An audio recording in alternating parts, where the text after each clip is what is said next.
Então me disse: estas águas saem para a região oriental e descem a campina e entram no mar. E sendo que quando estas águas entrarem em outras águas, sararão as águas a qual elas entraram. Quem entendeu isso, diga amém. Pode tomar vosso assento, que Deus lhe abençoe. No capítulo 1, assim está escrito e assim é revelado as escrituras de Deus.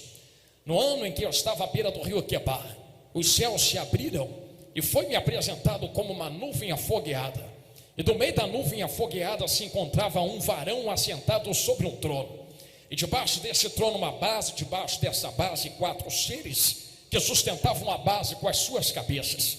E entre esses 4 seres rodas por dentro de rodas com muitos olhos. E estas rodas se moviam de acordo com o querer ou a vontade do Espírito de Deus. Se o Espírito quisesse que fossem para cima, as rodas se moviam para cima. E quando as rodas se moviam, os varões se moviam. E quando esses varões se moviam, a base se movia. E quando a base se movia, o trono que estava alocado na base também se movia. E quando esse trono se movia, quem estava sentado no trono também se movia. Então os irmãos percebam que tudo isso se denota em uma movimentação do próprio Deus. Mas o próprio Deus se movimenta de acordo com o querer do Espírito de Deus. Já pulando para o capítulo 2, Ezequiel recebe uma visita do Espírito Santo. E veio a ele a palavra de Deus dizendo: Ezequiel, ponte de pé e eu falarei contigo. Ezequiel logo a seguir diz: enquanto ele falava comigo, o Espírito do Senhor entrou em mim e me colocou de pé. Se você ler esse texto com calma em casa depois do culto, vai parecer que para alguém desapercebido esse texto é um pouco redundante e bate de frente um verso com o outro, porque lá está escrito que Deus só iria falar com ele se ele estivesse de pé. E no verso seguinte ele diz: enquanto eu estava de pé. Se já estava de pé, Deus já estava falando com ele. O Espírito entrou e me colocou de pé. Existe uma prerrogativa de Deus nesse verso, e Deus havia dito e apontado o dedo para ele: eu só falo contigo se você ficar de pé, se você se posicionar. E depois que Deus está falando com ele, porque ele está de pé, eu vou falar com calma para ver se alguém está ligado na palavra. Pois já ele está de pé, ele começa a dizer: então o Espírito entra e me coloca de pé. A pergunta categórica que eu faço a vocês é: como o Espírito entra e coloca de pé algo que já está de pé? Como o Espírito posiciona algo que já está posicionado? Como é que o Espírito pega na mão e estica para cima algo que, pela prerrogativa de Deus, se Deus só libera a palavra se ele estivesse de pé, e se Deus está falando com ele é porque ele está de pé. Então já de pé o Espírito entra e novamente coloca de pé. Que tanto de pé é esse que o Espírito está colocando? Mas nesse texto nós conseguimos compreender que no hebraico existe a parte física e a parte espiritual. Então Deus estava referenciando ao profeta o seguinte: eu falo contigo se no físico você estiver de pé. Mas enquanto Deus falava comigo, porque no físico eu estou de pé, o Espírito entrou aonde a mão física não toca, aonde aquilo que é palpável não alcança, aonde que aquilo que é tocável não vai. E aonde o Espírito entra, ninguém alcança. E foi lá que ele me colocou de pé. Senti um varão passar aqui no altar. Estamos vendo em Ezequiel 2, alguém fora e outro alguém dentro. Deus trata o Ezequiel dentro, para Ezequiel poder operar do lado de fora. Lembra que eu falei que o 2 está ligado no 37? Sabe por que o 2 está ligado no 37? Porque lá no 37 está escrito assim: veio sobre mim a mão do Senhor e me levou, não de dentro para fora, me levou para dentro, e me deixou no meio do vale, e me perguntou: acaso estes ossos podem reviver? Irmão, se você soubesse a profundidade que tem na pergunta que Deus faz ao profeta, quem é que está perguntando e quem é que está respondendo? Quem está perguntando é dono de toda a glória, é dono de todo o poder. Acaso tem algo difícil para ele? Ele poderia olhar para o profeta e dizer: profeta, eu já sei que levanta. E o profeta perguntaria: por que tu sabes? Sabe o que ele diria? Porque tu é profeta, mas o poder não é teu. O poder que te enche é meu. E se o que levanta é o meu poder, eu me garanto. Então o profeta só vai lá e profetiza. Mas Deus não coloca o poder dele como uma certa legalidade. Deus pergunta ao profeta, pode levantar? Sabe por quê? Tem muito mais a ver com quem usa o poder do que com o poder que é liberado. Vou repetir de novo porque eu sei onde o Espírito Santo quer me levar. Já vamos chegar no mergulhar. Tem muito mais a ver com quem usa o poder que é liberado do que com o poder que está sendo liberado. É por isso que Deus pergunta ao profeta: pode ou não pode reviver? Ezequiel, tu pode profetizar, mas tu acredita no que está profetizando, rapaz? É por isso que eu estou dizendo que não tem a ver com o poder de Deus, porque não falta poder nele para levantar o sossego. Mas muitas vezes o profeta que foi consertado no 2 chegasse no 37 e dissesse: é impossível. Mas antes de aplicar é impossível, ele poderia dizer: não conheço biologia, não conheço medicina, não conheço química. Por isso, Deus, se aos olhos humanos é impossível, eu não vou me arriscar a dizer que é impossível para ti. Tu que sabes, porque não depende do que eu libero, depende do poder também do profeta que está dentro do vale a qual você levou. Eu vou bater nesta tecla, a gente entra no 47. Por quê, pregador? Aonde eu tenho passado neste Brasil, e o Senhor tem me permitido pregar a palavra de Deus a minha base até fora do Brasil. Acredito no que eu estou falando, de pé no chão para você. Estamos no meio de uma geração até fora do Brasil, lá na França, na Suíça, na Europa, na África, na Ásia, Estados Unidos e aqui no Brasil, que não tem falta de poder. Eu vou olhar no olho de vocês, porque talvez vocês pensem que seja heresia. Porque nós entramos na igreja e dizemos o quê? Queremos poder, manda poder, eu quero poder, poder. Se acha que tem falta de poder aqui dentro, nunca houve falta de poder na nossa geração. Sabe o que está havendo?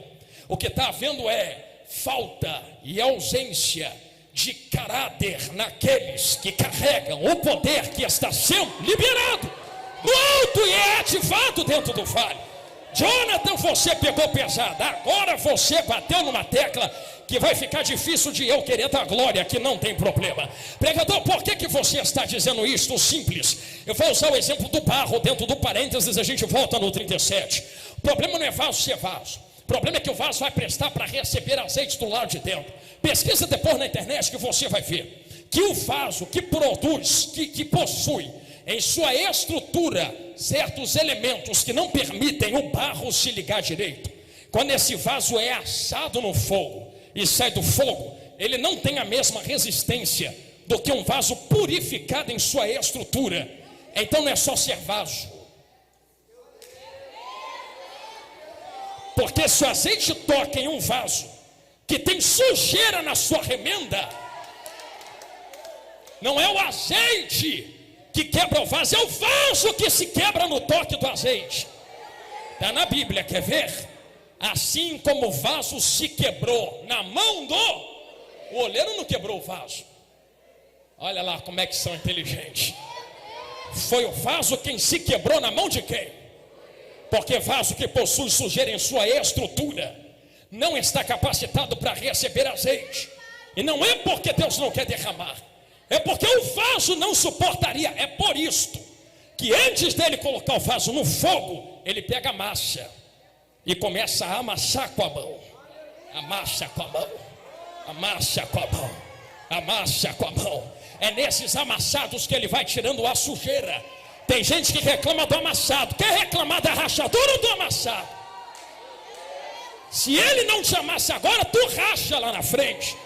Por isso tem tanta gente dizendo: eu quero azeite, mas não suporto o azeite que recebe. É por isso que eu estou pregando no pé, de pé, no chão para você. Estamos vivendo um tempo em que está a ponto de haver um avivamento na face da terra. E eu achei lindo, eu estava ali na cadeira pensando, eu vou falar isso aqui com calma. A gente entra no mergulho, eu estou vendo a hora ali. Eu achei lindo quando os irmãos convidaram os 3 jovens aqui na frente e disseram assim: eles irão para o Egito fazer missões. Eu, olha que glória, que bênção. Sabe por que eu falei que glória, que bênção? Que isto é cumprimento de uma promessa que já vem de 300 anos no Brasil. E pregador, que promessa é esta? Existem várias promessas de vários profetas e pregadores sobre as nossas cabeças, brasileiros, que dizem que daqui do Brasil vai sair o último grande avivamento na face da terra. Pastores como o pastor Billy Graham, pastores renomados. Não são pastores de fundo de quintal, de esquina, não. São pastores que possuem história, ministério, vida com Deus, E muitos deles profetizaram: Deus escolheu vocês, Deus escolheu vocês, Deus escolheu vocês, Deus escolheu vocês. Um desses pastores profetizou, sabe o quê?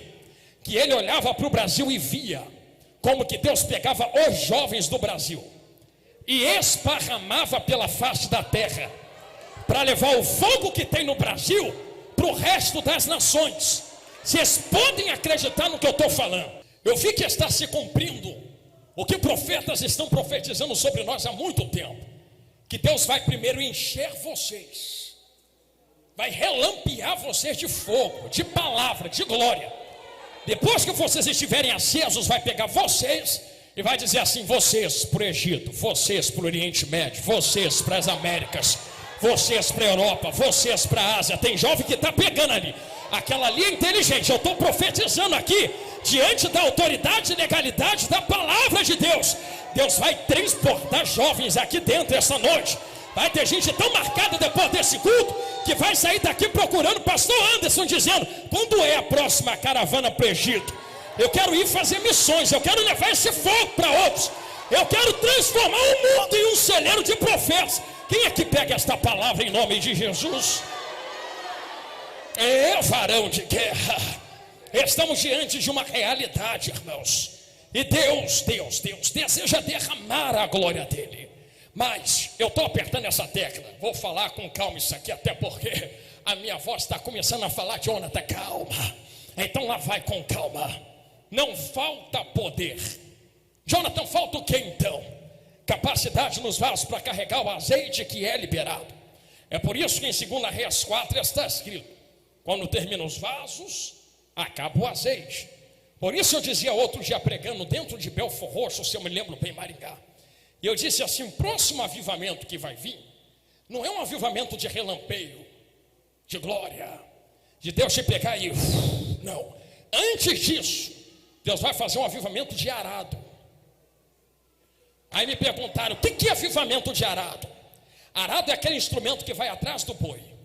O boi vai na frente e o dono vem aqui atrás com o arado. Vai arado. Aí o arado tem uma lâmina, se posso dizer bem assim, que entra dentro da terra, machuca a terra. Entenderam lá? Quando machuca a terra e a terra pede: tira fora, o dono fala: tá só começando, vai boi. Aí o arado vem passando na terra, machucando a terra. Só que quando estão entendendo, são inteligentes. Aí começa a perguntar: por que tu está nos machucando? Por que tu permitiu que isso aconteça? Estão entendendo, não está? Porque esse não era o nosso planejamento. Não era isso que nós queríamos para a nossa terra. Só que quem sabe é o dono do arado e o dono da terra. Entenderam? Não precisa entrar em miúdos porque vocês são inteligentes. Só que ao mesmo tempo que a lâmina entra na terra e vai passando, ela vai fazendo isso daqui com a terra. Eu vou largar o microfone e vai precisar nem gritar que vocês vão entender, ó.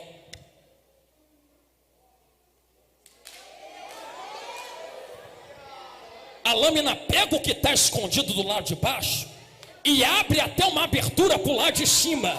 Vou repetir de novo que o pastor Anderson entendeu. A lâmina pega o que está escondido do lado de baixo e começa a colocar para fora. Aí o dono vem olhando e dizendo: já pensou se eu mando avivamento com essa sujeira embaixo da terra? Já pensou se eu planto nesse lugar?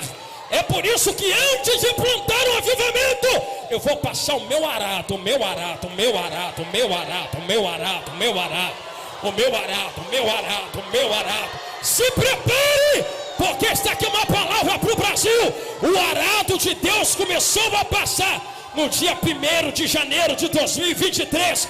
Mas quem for fiel até o fim vai viver para ver o avivamento que Deus vai mandar nesta terra. Ele não volta atrás na sua palavra. Se tu levantou a mão, segura a mão de quem está do seu lado aí.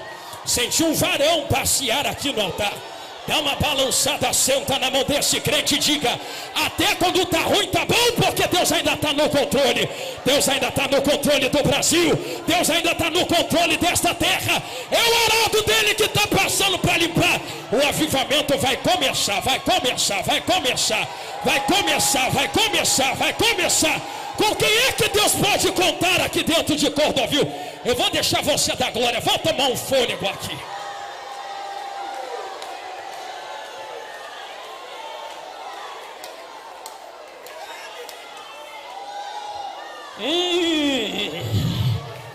Endoquereva, sando mitrihema, acaноmentreia.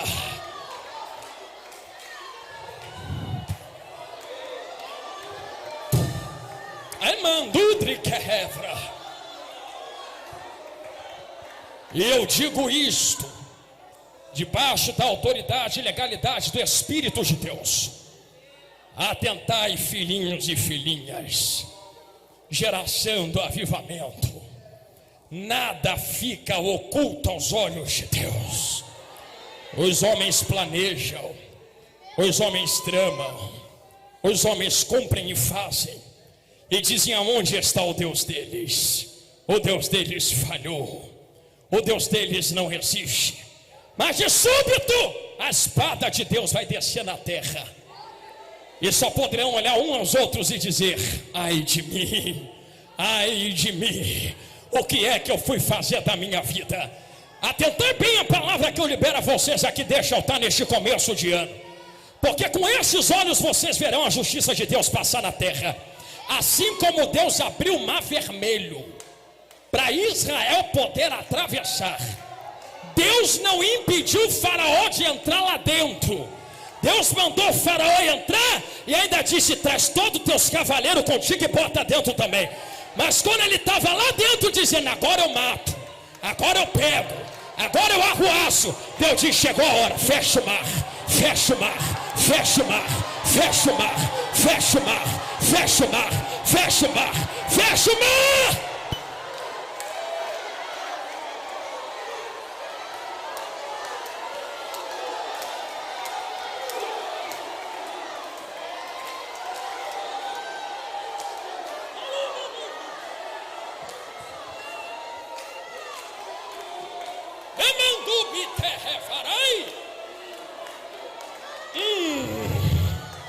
Eu sinto Deus passear aqui dentro pela palavra.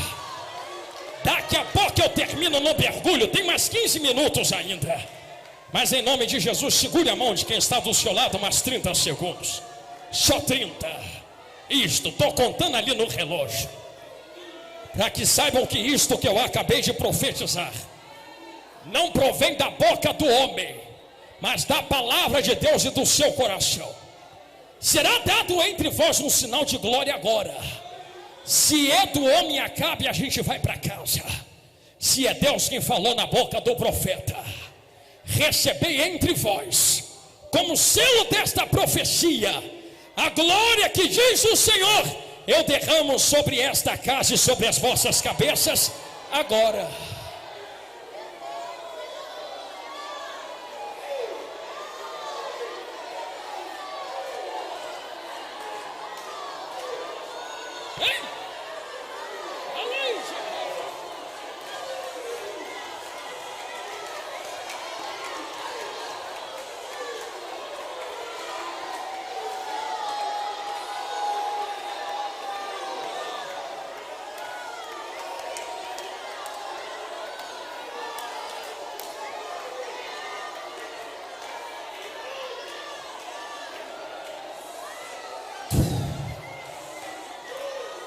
Endo que reva uitri que leminaia, nomina que numiteia revasi rema, endo que te catal entre que levra, alamandubi que taua revasi de que nutria, enamandubi que tal entre que levra, alamandubi que tal entre que nutri que naia, ananote cata tata tata tata tata, alamandu que telemitaia. Recebei porção dobrada do Espírito de Deus.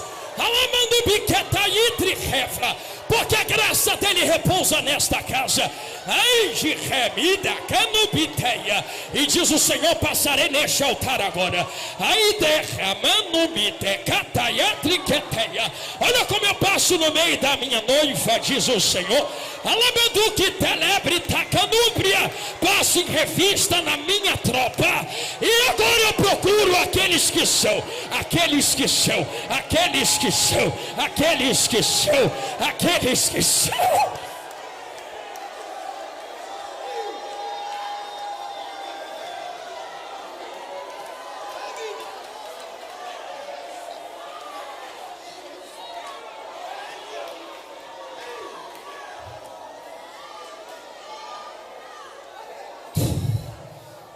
Aleluia.